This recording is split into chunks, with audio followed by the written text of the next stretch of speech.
Yo, Mike, what's good, baby? Today is Wednesday, hump day, which means we get to talk about their most dangerous players. Now, we're going to have some fun on today's episode. We got a lot of 49ers news and updates. Mike, you ready? You damn right.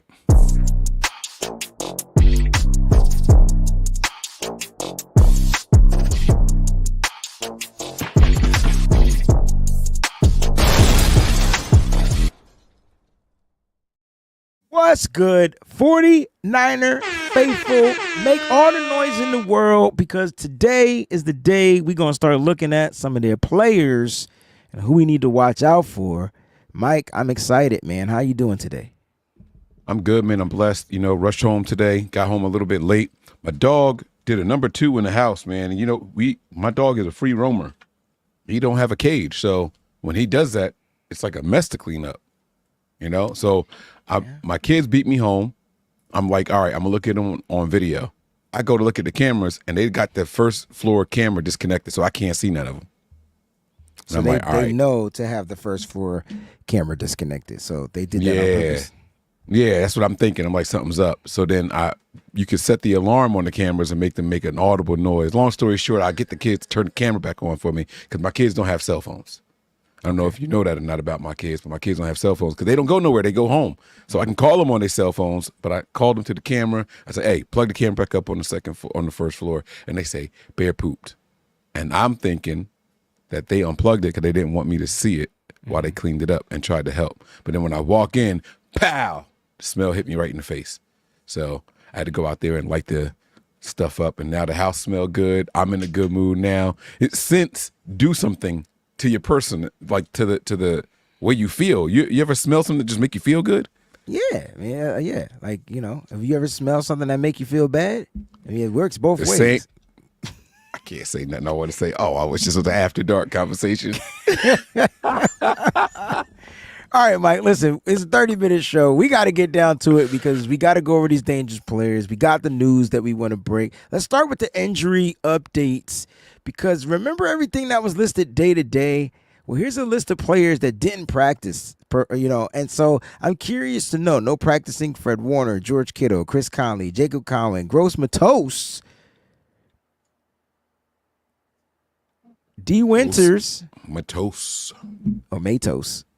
No practicing from these guys. Here are their injuries. We did have some limited guys. Jordan Elliott, who was limited. Tyler Noah Hufanga was limited. And Kevin Givens with a tricep injury, limited. Interesting, right? I'm just curious to know how you feel. Are you concerned about the non-practicing players?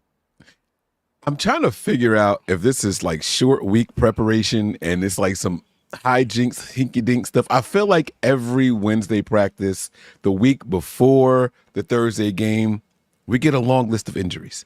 And I'm trying to figure out if that's by design in this Kyle Shanahan system. I don't know, man. Flanagan it's all veterans. Also with the calf, too. Wednesday usually is the veteran day, but you know who's usually off on Wednesdays? Trent Williams. How interesting that is he's not off. He's practicing. Did he practice? He did practice? Yeah. Uh-oh. Is it because he came to camp late? You think because he might still need to get in shape. He's still trying to. He didn't get an IV this past game. No, so that's a move on up. That's a trend up. A trend up, right?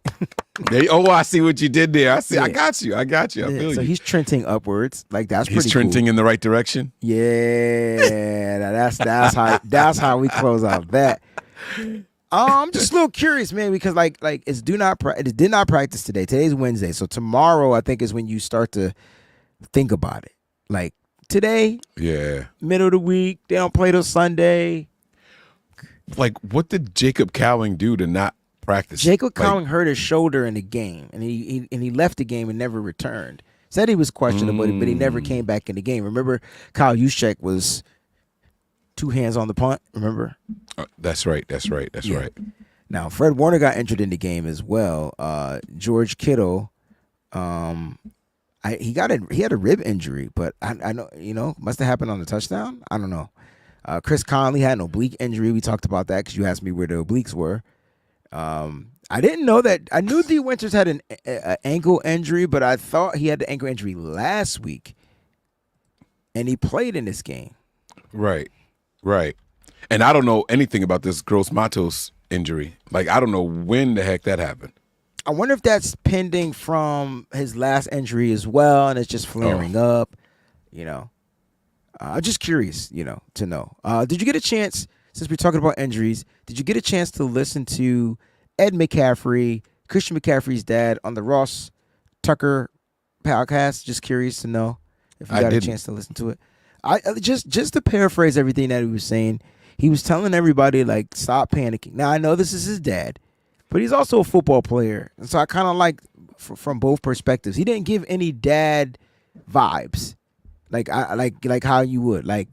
That's like the vibes he was giving was that, he said that it's just tendonitis, and he was trying to explain what tendonitis, it's soreness, inflammation and soreness. Yeah. It's inflammation. It is inflammation, but it's because it's in his Achilles. It's too sore for him to run. Now, what he said was, I thought this was the dopest part of the message, and I don't know how you take it because I know you interpret things differently. What he said was, the cure for this from the doctors is to rest. Well, Christian McCaffrey doesn't know how to rest. Sounds like somebody I know. I'm not going to mention his name. But that's why he went and sought extra attention to see if he could speed up the process, because resting isn't on his cards. It's not in his DNA. It's not in his DNA. So that's why he went out to Germany to get a different, interpretation, a different, whatever. And so guess what they said? You got to rest. So, and you know what, Mike? It hit me. Remember, if it's tendonitis, it's inflammation. The best thing for inflammation is, remember that thing when we played sports? What was it? It was rest, ice, compression, elevation. Okay. Is it rice? Yeah, maybe it was rice. Okay, I like that. You remember that though? I don't know. They if you told me remember to go sit down and take it easy. I ain't get a special acronym for it, so that's dope. I like that. I thought that's what it was called, because I played two sports. So I played baseball and football. I felt like I heard more of that in baseball though. Like it was because he said it was. He said the tendonitis in his Achilles is equivalent to having tennis elbow. You ever heard of that? Yes. It's tendonitis in the elbow from swinging the daggone racket. It hurt. It motherfucking hurt. So I don't know how. You gotta just stop. It just gotta stop. You can't do it. Yeah.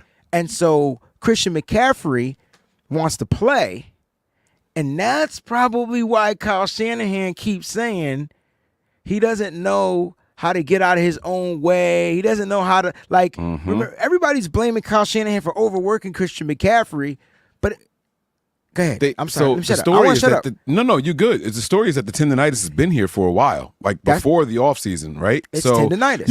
You get through the Super Bowl, and then it's like, all right, go take a couple months off, enjoy your wedding. But what have you noticed about Christian McCaffrey? How did he spend his entire offseason? He was training. He was running. And doing freaking commercials. The motherfreaker don't sit down nowhere. He don't know how to sit there. Christian McCaffrey is in every commercial, every game. From Lowe's to He got a fast food joint. He got a I was about to say Home Depot. You got a Lowe's joint. Oh, it might have been Home Depot. I could have been wrong. Uber or a Lyft. Is somebody serving food at nighttime? Like, he's in every Buffalo Wild Wings. He's in every then he did the kind Madden. of commercial. Yes, he did stuff for Madden. Yeah. Like, he just don't sit down nowhere. He don't sit down nowhere. Which I don't think that I'm going to throw him a ball. I don't think that's part of the resting, but it could be, because if you're moving, you're on your feet, you're hurting your Achilles. Like I realize that I feel like I have knee tendonitis, and I won't listen, and I haven't been diagnosed with that, but I'm starting to think maybe I just need to sit down for a while and just. I bet you that's not the first time you heard that. That's not the first time I heard that. No.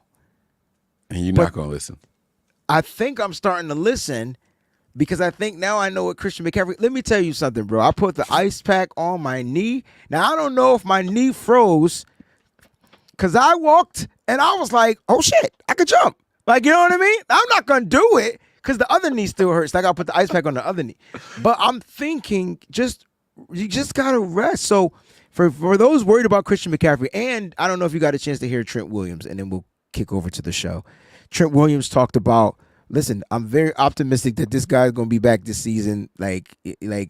He's going to play this season. And I think this is more of Kyle Shanahan's doing than Christian McCaffrey's doing. So I think we need to start bigging up our head coach for putting the clamp down on saying, nah, we good. Because even his father said, well, they could bring him back, but I think Kyle looked at the schedule and was like, nah, you go ahead and rest. We'll see you in week 10. Is this the easy stretch of the schedule right here? Have we looked at the 49ers schedule to agree in line with Kyle? So we got back-to-back division games here. We are home against the Cardinals, on the road against Seattle. Then we got the Chiefs. Then we got the Cowboys. Then we got the Bucks. This might be the toughest stretch. You saying it's tough, but these are teams that we typically handle. Brock hasn't lost to the Bucks. Brock hasn't lost to the Cowboys. I'm just gonna shut up. You know what? No. I see what you're saying. I see what you saying with Brock. The Chiefs on here, and we need some get back. The Chiefs don't look good. I don't care. They didn't look good last year. Hold on, bro. We need some get back. But my point is that they're missing players now. So, no, they didn't look good last year, but now they're missing guys, right? They're missing some key guys. And I'm not saying we're going to beat them. Yes, I am. But I'm not saying we're going to beat them. You know what I'm saying? Like, I still have that as a loss. But my point is, if we're healthier than them, just let me talk. Let me eat. We're going to beat the Chiefs, even though I got it as an L. I feel like the cards are in our favor this time. They weren't in our favor because they just weren't. Like, they were emerging. They were running the ball well. And you know what the Chiefs did? The Chiefs did what I fear the Cardinals will try to do, and that's set the tone with the run game. I'm sorry, man. Isaiah Pacheco's an angry fucking runner. Literally angry runner, and it's hard to bring him down. And he was the tone setter in that game. I don't know if you remember that Super Bowl. It was him. Yeah. And then they were able to throw the big bomb down to McCole Harmon, right, because of a blown coverage, right? And so, like, that, how come it always be some dumbass it's always the blown coverage, and teams always take advantage of it against us. Like, we never the team that, you know how Brock Purdy had Ayuk wide open down the field, but he wouldn't take the shot? Right? Bingo. How come teams never miss that opportunity against us? Why they always find it against us? It's got to be because of the competence of the quarterback, right? I'm not saying Brock Purdy's not competent. I'm just saying. That's why I answer. I don't know. No, because here's the thing. Brock Purdy sees it. He just didn't pull the trigger. That had to be. That had to be told to him not to pull the trigger. Let's get to these dangerous players. Let's get to these dangerous players, Mike. We got some guys. You want to start with the defensive guy first? Let's go with the defensive guy, Mike. Since this might be a positive thing, I think he is going to be the most, so we're going to call him the most dangerous. I think he is going to be the most impactful player on their defense in this game. I think this guy will solely influence whether or not the 49ers win or lose. And his name is Kaiser White. Ooh. He is the starting linebacker for the Arizona Cardinals. And the reason I'm saying starting is because this guy has not been a starter his entire career. He wasn't a starter last year with Philly. He started some games, but due to injury, he wasn't a starter for his entire career with the Chargers up until 2021. Other than that, he has been nothing but a rotational guy. He has worked his way into the Cardinals starting game and rotation. He's got interceptions. He's got a ton of tackles already. He's got tackles for losses. He's got quarterback hits. He's kind of doing everything except getting sacks this season. Again, this season. What do you think about him? What do you think about Kaiser White? I know everyone's probably expecting Buda Baker to be the name, right? And I'm like, yeah, but other than Buda.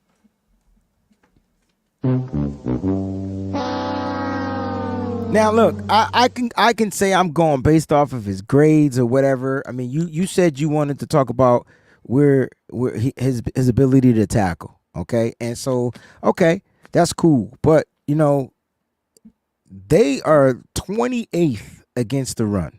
So I don't know what kind of he must be tackling after 10 yards down the field. So yeah, he might got a lot of tackles, but he don't got a lot of stops. You know what I'm saying? His defensive grade is a 37, Mike.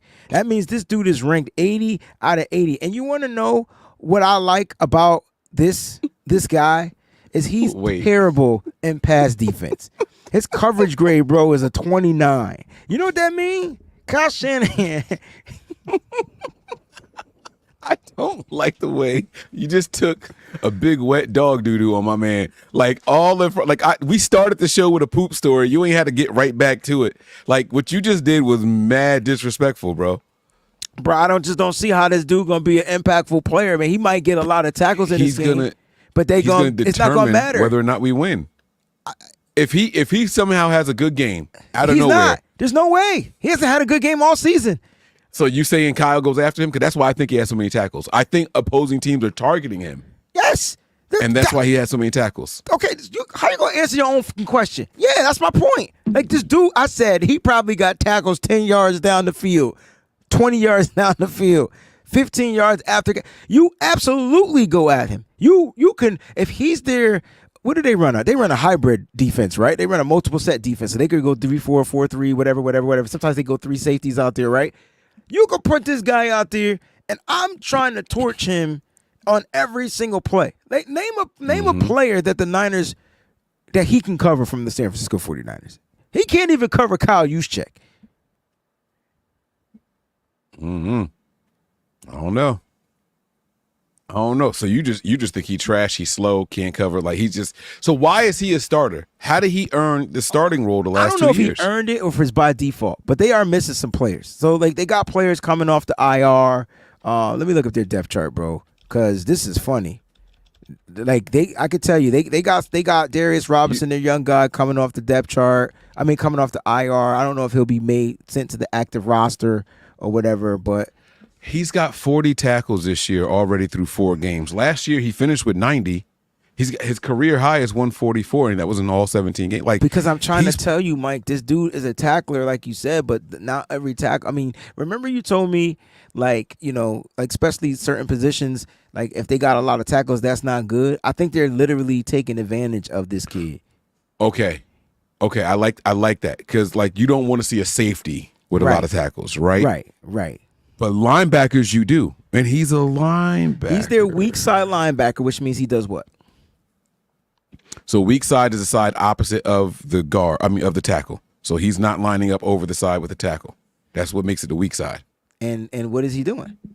He's stopping the run. There's tackles on both sides, but that's not what makes it the weak side. Oh, I meant to say tight end. I didn't mean to say tackle.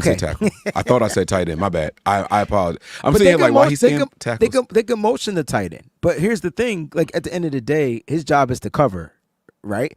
He's their Drake Greenlaw. I thought the strong side guy is going to cover the tight end. No, the strong side is the guy that's going to be in there trying to bust up the run. That's your bigger linebacker. All right, well, never mind. We'll get into that later on, I guess. I see what you're saying, but my point is he's going to be their coverage guy. You know how you don't want Devondre Campbell playing weak side because he just doesn't have the speed. He has the size. He doesn't have the speed. He's too big to play out there. You want him on the strong side, cracking down. I saw Devondre Campbell in the fucking backfield. I saw Devondre Campbell in the backfield like on every snap against the New England Patriots. It was hyped. And I saw him cover. So he's not a bad zone defender. He just struggles in man because he doesn't have the twitch, the speed, the quickness, lateral speed. Struggles. But this is about White. I don't know. I tell you what, Kyle is not known to go after an opposing team's weakness. However, he is known to attack the middle of the field and linebackers, whether they strengths or weaknesses. I think that's a good point. I think that's the point. I think the point is attacking the middle of the field, which is in my keys to victory. Why? Because they do have a safety, but Buda Baker is not your safety like we had. Buda Baker is not the Peppers Jamal kid, Jabril. Adams. No, Jabril Adams. Peppers. He's not Jabril Peppers. And I said that because we just played him. Jabril Peppers was all over the field. He was like to line up in the box. That motherfucker had interception. He was defending down the field. He was all over. That's not Buda. Buda is gonna knock your block off. Like, be ready to knock your block off. If you are in the air, prepared to take a hit from Buda Baker. He's going for the hit, not the pick. The hit. Big difference, right?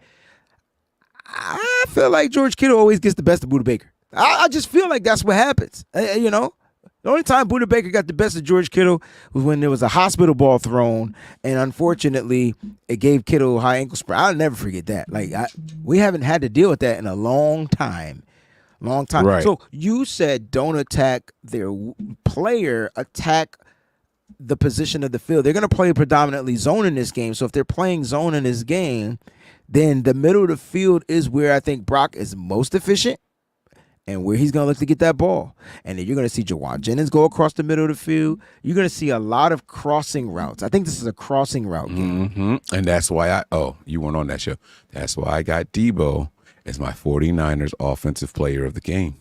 Interesting that you have him as your offensive player of the game. I don't. I think we see more Debo. This is the week he gets more touches. I think he's going to be utilized more as the spell back or the X factor back, more the McCaffrey role to what we've been seeing Debo do, because we got to figure out how we got to run the ball. Right? Oh, I had a high number of touches for him. 124 scrimmage yards and 2 touchdowns. Oh, yeah. Debo getting busy. I just think he's going to be utilized more as a running back. 6 carries is a lot for him, right, in a game? Nah, I need him to get 10. I need him to get 10 carries touches. out the backfield? Yes. You out your mind. Why? Why would Mason not have 25 carries in this game? Why can't Mason have 25 carries and Debo get 10? You're breaking up carries with Isaac Guerrero. Take his carries away. You're breaking up carries with Brock Purdy. You got to use your weapons.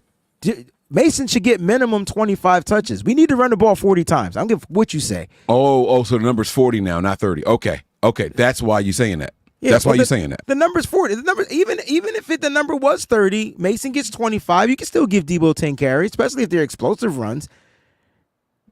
My thing is, get to that 35, 40 number, you win this game. Every team that has rushed the ball for 35 or plus have beaten the shit out of the Arizona Cardinals. I'll let that sink in. Every team. And I'm talking, you want to know, the Bills, 124 yards. Here, I got it right here, bro. Like, I got it right here. Check Because this Mason out. definitely had 24 carries last week.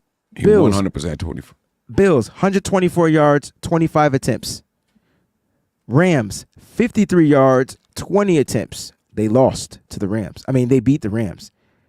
Lions, 187 yards, 43 attempps. That's a dual crazy running back. That's a monster, right? Montgomery and Gibbs, right? Here we go. Commanders. I don't even know who other than Brian Robinson, I don't know who Austin Eckler didn't even play in this game. Yeah, he didn't. Yeah. 216 yards, 37 attempts, bro. You get to that 35 number, you win this game easily. Did they punt at all in that game? I don't know. All I'm saying is, oh, sorry. No, I'm just saying. I don't remember. I don't recall it. All I know is, you just run the ball. Like, I don't care what they try to do offensively, which we need to get to the offensive player, but yes, dude, you run the ball. Period. End of discussion. Who you got offensively, though? I'm curious to know. Yeah, so offensively, this is probably a game where a lot of people are going to be expecting Kyler Murray to kind of get out of his shell, so to speak, right? He didn't do much of running around last week. In a game that it seemed like his team needed him to be himself the most, he had 1 rushing attempt for only 3 yards, right? And Kyler Murray has been known to give the 49ers fits. With that said, I think it's the other running back, the other runner out the backfield. I'm going to go with James Conner as the person to highlight in this game. James, other running back out of the backfield? I meant to say the other runner, but yes, I did say other running back. But James Conner, like this guy, do you know that he's caught 94% of the passes coming his way this season? Just this season? Yeah, but how many passes? A lot. He caught, let me see here. He caught receiving. Where'd it go? Oh, those are yards. Damn, this whole time I thought those were targets. How about to say? All right. So never mind, I take it back. I mean, but it's still 94%, but he's only got one target, and 4. Yeah, so I take it back. He's not their pass catching back. They got guys for that though. They got Dortch. Damn, this changes everything about how I thought about him. Well, I don't think. Well, I'm curious to know why. Because can I give you my take on James Conner? Like he's a mean mother trucker. So like this is the guy I think that's gonna look to set the tone. If you let him set the tone on you, as far as out physical you, it's gonna be a long motherfucking day. Yes, then them catches gonna come. You know what I mean? But they gonna look to run to him first. He's not their check. He's not a huge in the check down game. Mm-hmm. He's a good back, man. He's a good runner. He can get you 100 yards, 100 scrimmage yards a game. He can get you a touchdown a game. And they use him, in my opinion, the right way. That's why I was surprised by what I thought were these receptions. I thought it was 9 receptions, 8 receptions, 2 receptions the previous 3 games. And I'm like, yo, like he's getting busy. I didn't know he had that many catches. And it was saying 100%, but I'm looking here. It was 1 catch for 9 yards, 1 catch for 8 yards, 1 catch for 2 yards. So that changes a lot about what I thought. So I didn't really like zoom in on that. So my apologies on the preparation for the thing. I'm still sticking with him though, because James Conner likes messing up the 49ers day. Yes, 100%. He's the guy. It's the guy. He has to be your number one. Kyler Murray, Christy Marie says we must stop Kyler Murray. Yeah, that's secondary, right? Because he's a quarterback. You got to try to stop him 2 ways. You only got to stop James Conner 1 way. You beat his legs up and you don't want him running. Like I'm with you, Mike. I'm with you 100%. Like this is their most dangerous player, hands down. Why? Yeah. Because he sets the tone. This dude will try to average. This dude, first of all, he has 9 explosive runs in 4 weeks. 9? Wow. And so, just for definition purposes, what do you call explosive runs? Any run 10 yards or more. 10 or more. Yes. Rushing, yes. Passing, 20. That's 9. You know who has the second most, though? Jordan Mason.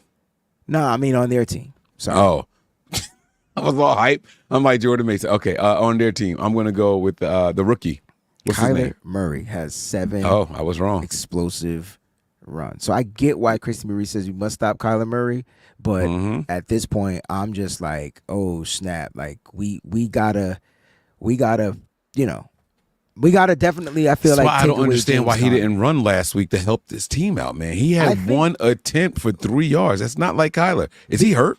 No, it's just the way that they were defending him. Nigel says that I watched the Commanders tape. Now I'll be doing that tonight, sir. But the Commanders had a lead. And when they have a commanding lead, it changes the game plan.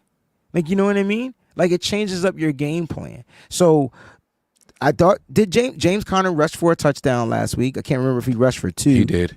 1. But at the end of the day, like, they weren't running the ball well. The Commanders, they were taking away the run. They were getting pressure on the Kyler Murray. You know what you do with Kyler Murray? You keep him in the box. But that doesn't mean in the pocket, excuse me. Is it a bad idea to send 6 after Kyler Murray? Yes. Hell a bad idea. Why is that? You don't want to blitz Kyler Murray. Why blitz him? You blitz Kyler Murray and you don't get there, he's making the throw, right? Like somebody's wide open. And you know who it's going to be? And it's going to be probably a guy that didn't play last week. And that's why I haven't watched the film yet, because it's kind of untailing, right? There was no Trey McBride. Who's that check down king? It's not James Conner. It's Trey McBride. Trey McBride is what TJ Hawkinson is to the Vikings. That's how they use Trey McBride, right? We don't use George Kittle. We used to use George Kittle like that. Now George Kittle is a down the field guy. So I just feel like, it could get kind of iffy. Like, I think I'm with you. You take out freaking James Conner and you save the day. Now you got him throwing, making him one-dimensional. I can't wait. Do you still got PFF pulled up? Does it tell you how many times Washington blitzed Kyler Murray? All right, so I'm just wondering how they controlled him. That's all I'm wondering, because like I've never seen Kyler under that kind of leash when his team is in trouble. That was the thing. Like, they were down multiple scores most of this game.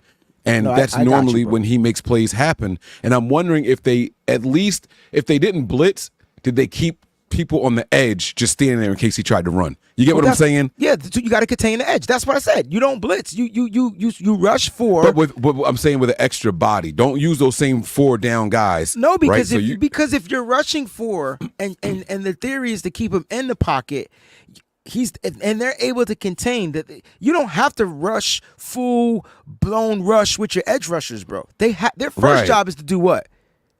Contain. Right. I still think they have to contain. So if they contain, you don't need the extra bodies out there if they're setting the wall. Because now, what's that going to force Kyler Murray to do? Step up in the pocket. If he steps up in the pocket, that's why I get a little nervous. Because if your guys is down the field covering and there's no spy, you feel me? Like that's where I get a little nervous with it. Okay.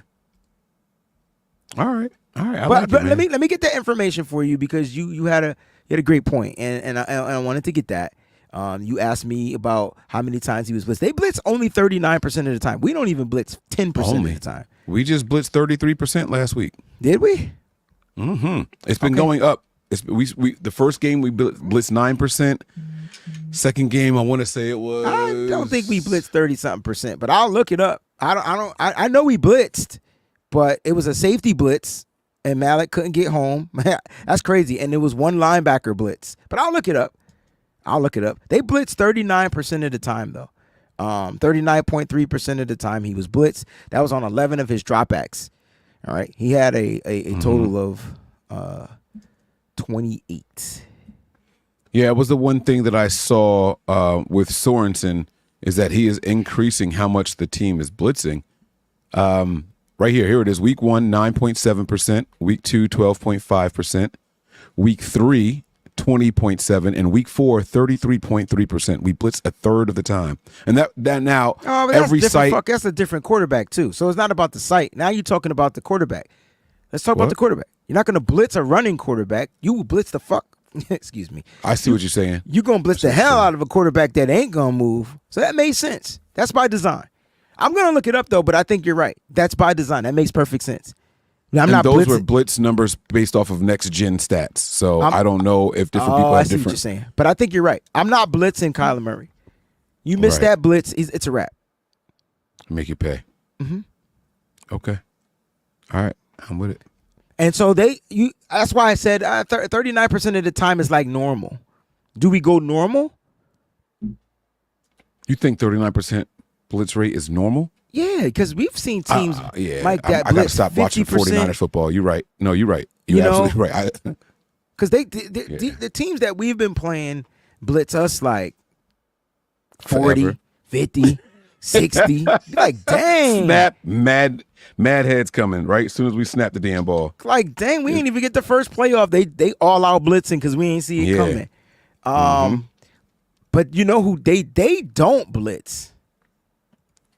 You know, they only blitz 25% of the time. They're not a good pass rushing team. So just something to keep in mind.